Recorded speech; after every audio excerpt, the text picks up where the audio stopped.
saya lanjut aja nih yang pertama, tentang pengenalan AI itu sendiri.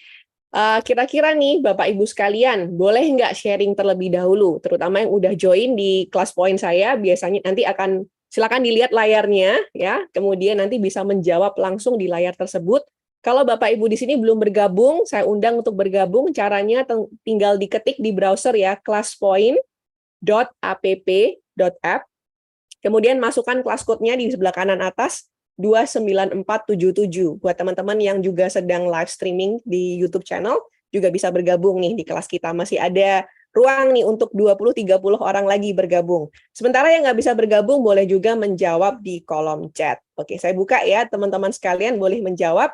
Teknologi apa saja sih, ini nggak harus AI ya, teknologi apa saja sih yang teman-teman guru sekalian sudah gunakan di kelas? Bentuk teknologi bisa macam-macam ya, Bapak Ibu sekalian. Mulai dari yang sederhana sampai yang paling kompleks nih. Apa yang Bapak Ibu sudah gunakan di kelas? Boleh nggak sharing? Di kolom komentar, boleh sharing di Class Point app-nya juga. Silahkan.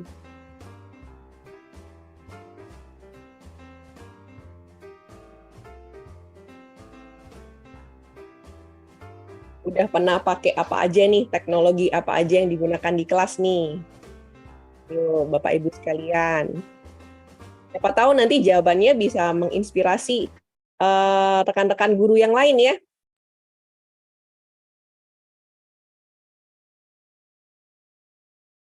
Nah, siapa tahu teknologi-teknologi yang digunakan bisa juga menjadi inspirasi buat rekan-rekan yang lain. Oke, sudah 1 menit berlalu.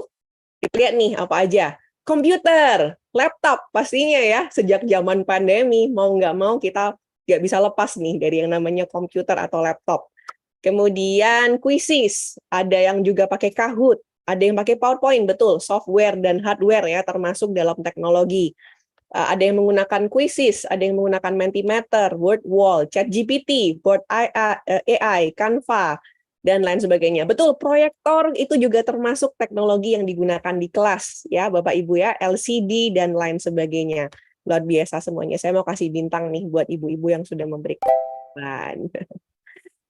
Oke, kita lanjut lagi. Betul ya Bapak Ibu sekalian, zaman sekarang ini penggunaan teknologi tidak bisa dilepaskan dari kita sebagai seorang pendidik. Mungkin para guru-guru sekalian di sini juga sudah mulai familiar ya dengan istilah TPACK ya, TPACK. Nah, itu singkatan dari Technological, Pedagogical, Content Knowledge.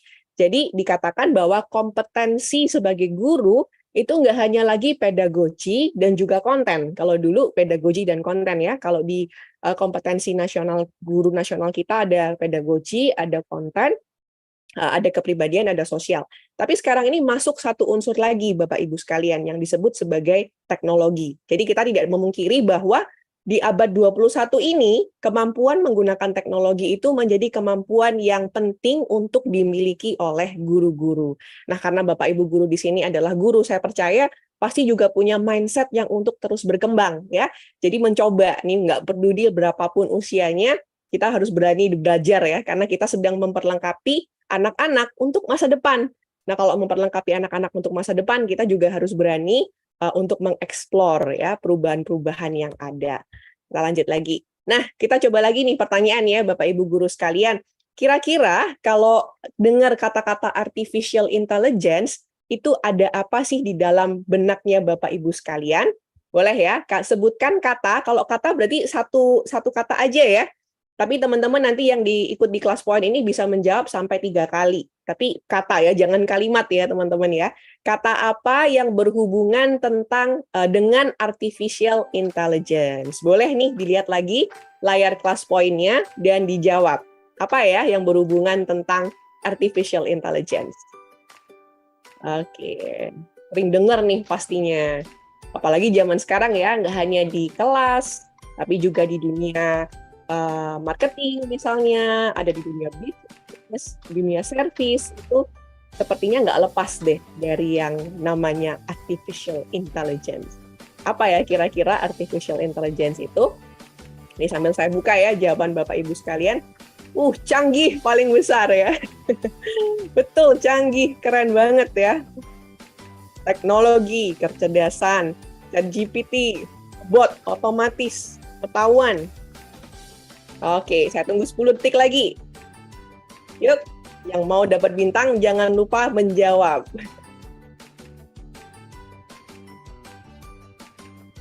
Oke, wah kata-kata yang paling banyak ada 18 jawaban yang memberikan jawaban canggih ya Bapak Ibu sekalian. Betul, memang canggih nih namanya artificial intelligence ya, teknologi buatan manusia, super brain computer, kreatif, pintar, smart, robot ya, apalagi nih kecerdasan teknologi, kecerdasan buatan dan lain sebagainya. Betul semuanya ya Bapak Ibu ya.